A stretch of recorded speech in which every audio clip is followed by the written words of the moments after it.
இல்லை, அப்படி வந்தால் எனக்கு சந்தோஷம்தான். டிடிவி தினகரன் வந்து என்டிஏ ஆட்சியில் என்டிஏ கூட இருக்குன்னு சொல்கிறாரு.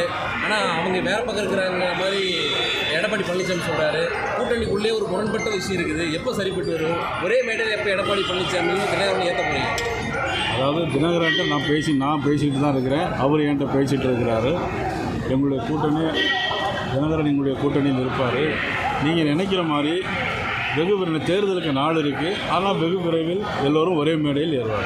டிடிவி ஏற்றுக்க மாட்டேங்கிறாங்களே எடப்பாடி பழனிசாமி. அப்படி யார் சொன்னா? உங்கள்கிட்ட யார் சொன்னா? எடப்பாடி பழனிசாமி வந்து ஒரு பிரச்சாரத்தில் டிடிவி பேர் சொல்லலை, அவருடைய கட்சி பேரை சொல்லலை, எல்லா கூட்டணி கட்சி பேரும் சொல்கிறாங்க. பிரச்சாரத்தில் அமமுக பேரே சொல்கிறதில்ல.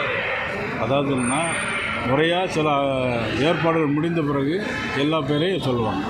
அதே போல் பல்வேறு தொகுதிகளிலும் வந்து வாக்காளர்கள் குளறுபடி அதிகமாக இருக்குதுன்னு சொல்லி பல கட்சிகள் வந்து மாவட்ட ஆட்சியில் எல்லா பக்கம் கொடுத்துட்டு பார்த்துருக்கோம். அதாவது திமுக ஆட்சியில் என்னென்னா, போன தடவை பாராளுமன்ற தேர்தலிலே மதிப்புக்குரிய அண்ணாமலை போட்டியிடும்போது நிறைய வாக்காளர்களை அடிச்சிருந்தாங்க, வாக்காளர் பட்டியலிருந்து எடுத்திருந்தாங்க.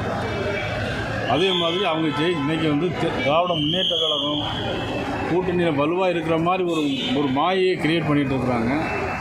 தோல்வி பயத்தில் இருந்துகிட்டு இருக்கிறாங்க.